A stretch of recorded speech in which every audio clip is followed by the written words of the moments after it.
4 metus iš eilės vykstantis renginys gaivina naktinį Kauno gyvenimą. Šį kartą Kauno naktį sulaukė ypač didelio miestiečių susidomėjimo ir į gatves pritraukė didelį skaičių žmonių. Lankytojai galėjo sudalyvauti interaktyviose meninėse dirbtuvėlėse ir išmokti įvairių rankdarbių, keramikos, origami, šaržų technikų ar sudalyvauti linksmoje fotosesijoje. Merginos galėjo apsilankyti blusų turguje ar išsiburti kortomis pas būrėją. Vaikinus ypač domino fechtavimo pamokos.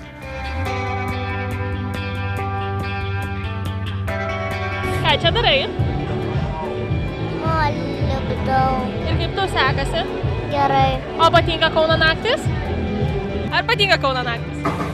Kad dar mažai išbandžiau, va čia pirma vieta, kur apsilankiau, tai kol kas jau patinka. Ką darai?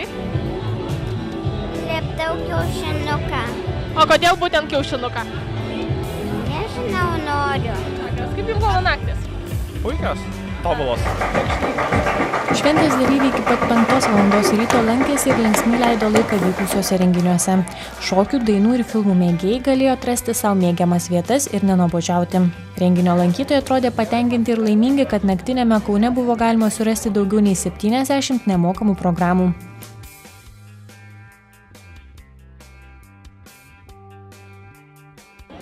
O kaip manote, ar Kaunui reikia tokių švenčių? Tai jo, apskritai Kauną gyventi reikia, žmonės į gatves išeina, manau, kad reikia. O kaip manote, ar Kaunui reikia tokių švenčių kaip Kauno naktis? Nu žinoma, žmonės gali pasirodyti, pasivaikščioti. Tai žinoma, kad reikia tokių švenčių. Pagyvina aplinką, matot, kiek žmonių pilna. Kultūrinamės. Gerai. Taip, reikia. Kodėl? Kuo daugiau, to geriau. Visuomenė išeina į gatves, visi susipažįsta, parodo, kad miestas nėra miręs. Visi kalbintieji teigia, kad tokių renginių Kauno miestui reikia. Todėl tikimės, kad ateityje atsiras daugiau tokių renginių.